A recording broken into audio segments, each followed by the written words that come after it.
जय हनुमान श्री गुरु रामानंद भगवान। आज भक्तों हम जानेंगे कि कर्ण या युधिष्ठिर दोनों में से बड़े दानी कौन थे। एक बार महाभारत में कथा आती है कि युधिष्ठिर जी की सभा थी और युधिष्ठिर जी की सभा में भगवान श्री द्वारकाधीश कर्ण की बड़ाई कर रहे थे।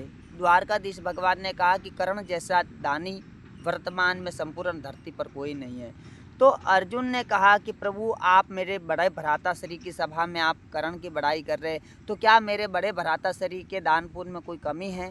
भगवान ने कहा तुम्हारे बड़े भ्राताश्री भी बहुत बड़े दानी हैं पर कर्ण की बराबरी नहीं कर सकते। अर्जुन ने कहा वो कैसे। तो भगवान द्वारकाधीश ने कहा कि जब समय आएगा तो हम ये भी बताएंगे वो कैसे। एक बार क्या हुआ कि बरसात गिर रहा था।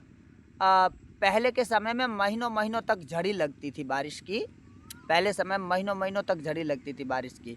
तो बारिश की झड़ी लगी हुई थी और भगवान श्री कृष्ण ने और अर्जुन ने माया के द्वारा एक ब्राह्मण का वेश बनाया और ब्राह्मण का वेश बना के चले गए युधिष्ठिर जी के वहाँ।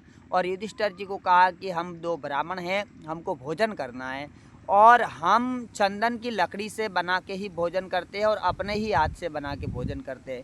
तो युधिष्ठिर जी ने उनको सीधा सूखा सामग्री दे दिया किराना का और फिर अपने जो सेवक थे सेवकों को कहा कि अपने राज्य में भ्रमण करो, अपने राज्य में कहीं से लकड़ी लाओ। तो युधिष्ठिर जी के जो सैनिक थे वो पूरे राज्य में भ्रमण किए पर कहीं भी उनको लकड़ी नहीं मिला चंदन का। लकड़ी तो मिला पर वो गीला मिला, मतलब बारिश में भीगा हुआ, सूखा लकड़ी कहीं नहीं मिला। फिर वापस आए और युधिष्ठिर जी को कहा कि भाई कहीं भी हमको सूखा लकड़ी नहीं मिला, कहीं मिला तो वो भी गीला भीगा हुआ। अब युधिष्ठिर जी को बड़ा दुख हुआ कि मेरे द्वार पर दो ब्राह्मण आए और मैं इनका सम्मान सत्कार नहीं कर पाया। लेकिन युधिष्ठिर जी फिर दुख तो बड़ा हुआ कि मैं इनका सम्मान नहीं कर पाया, लेकिन उन्होंने कहा कि ब्राह्मण देवता मैं आपका सेवा करने में असमर्थ हूँ। तो उन्होंने कहा कोई बात नहीं, हम कहीं और चलते हैं। फिर वो दोनों ब्राह्मण चले गए कर्ण के दरवाजे पे और कर्ण को जाकर यही कहा। अंग देश का राजा था कर्ण के वहाँ गए और कर्ण को ये वही बात बताई। कर्ण ने भी यही किया, अपने सैनिकों को भेजा, पूरे राज्य में घूम फिर के आए और उन्होंने भी यही कहा कि महाराज सूखा चंदन का लकड़ी कहीं नहीं मिला, कहीं मिला तो भी गीला। तो कर्ण ने तुरंत धनुष बाण उठाया और धनुष बाण उठा के उनका जो पुराना महल था, पुराने महल के दरवाजे खिड़की वगैरह सब तोड़ दिए, चंदन के बने हुए थे सब तोड़ दिए और तोड़ के सारे चंदन की लकड़ी ला के दोनों ब्राह्मणों को दे दिया।